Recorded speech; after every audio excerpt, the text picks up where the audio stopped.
Hi, a huge welcome to Steve's Kitchen. Today I'm going to show you one of the most essential appliances I think in the kitchen and why this is so versatile. It is of course the Joby Gorilla Pod and the G7X camera. I'm only kidding, of course. I'm talking about immersion stick blenders. This is quite useful having this here because I can actually show you. This one has a variable speed on it. And it has the click release for easy clean.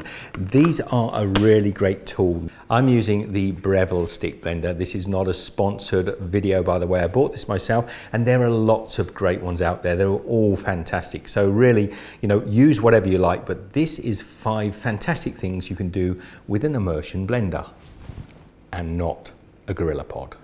We're going to start off by making a delicious homemade mayonnaise. Now I'll put all the ingredients below so you don't have to write them down. This is a very simple recipe. It's just emulsifying the oil of your choice. You could use vegetable oil like I'm doing here. You could even use an olive oil. We need to get flavor into the oil with salt and pepper. A little bit of lime works really well. I like to add a little bit of mustard in there as well.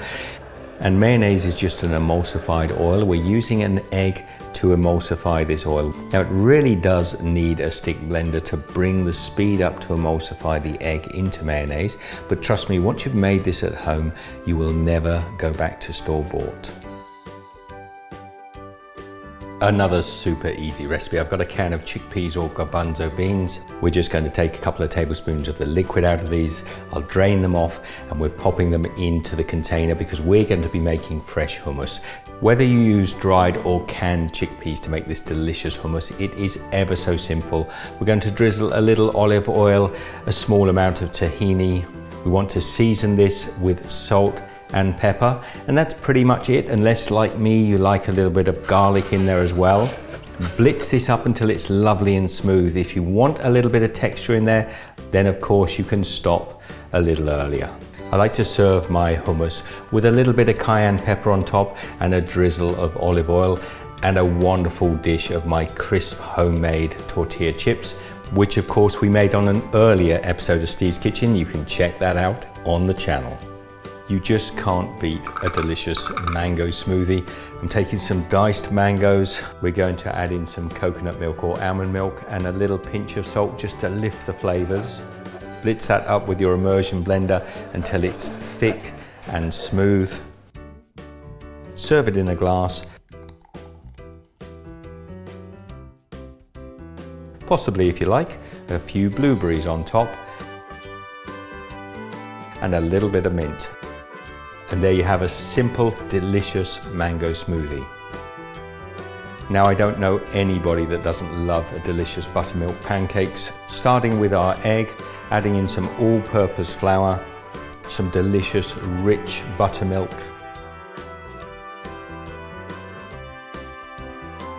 a little bit of salt, a little bit of sugar, some baking powder and some baking soda just to give us a nice fluffy pancake. Then of course we'll add a little butter into the batter and then blitz this up until we get a delicious smooth pancake batter.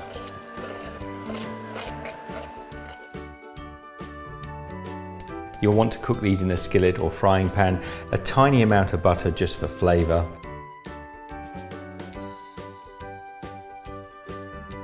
Cook them till they're golden brown.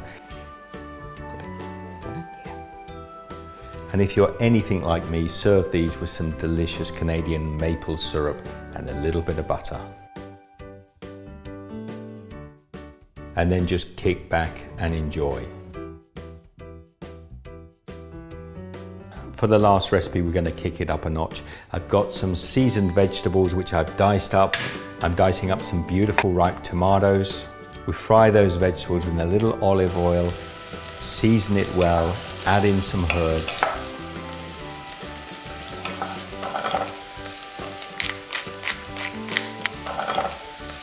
Put our tomatoes, a few carrots in there as well for richness of flavour.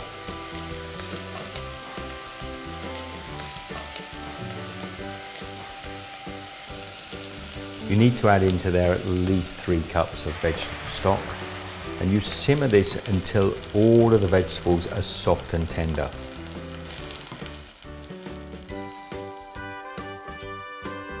When you take that off the stove, Let it cool down a little bit and then blitz it up until there are no lumps.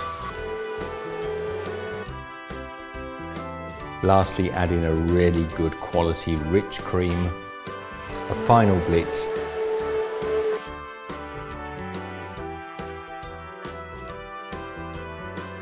And you will end up with one of the most delicious cream of tomato soups you've ever had. This could be served in a restaurant anywhere in the world. A little bit of olive oil, a little bit of sour cream or cream on top. Absolutely perfect. There you have it, the immersion blender or stick blender. What a really useful tool. Now, while we were filming those recipes, I thought of one or two other ideas we haven't included in here. So if you want to shoot me across some comments and let me know if you've got some great things that you use your stick blender or immersion blender for, I'd love to make a second episode, and I promise you we won't feature the Gorilla Pod in it next time, or maybe we will. By the way, not sponsored, just a little bit of fun, and we do use it occasionally to get some crazy shots. I hope you've had a bit of fun watching these recipes today. I certainly have, and we will see you very shortly for another episode of Steve's Kitchen. See you then.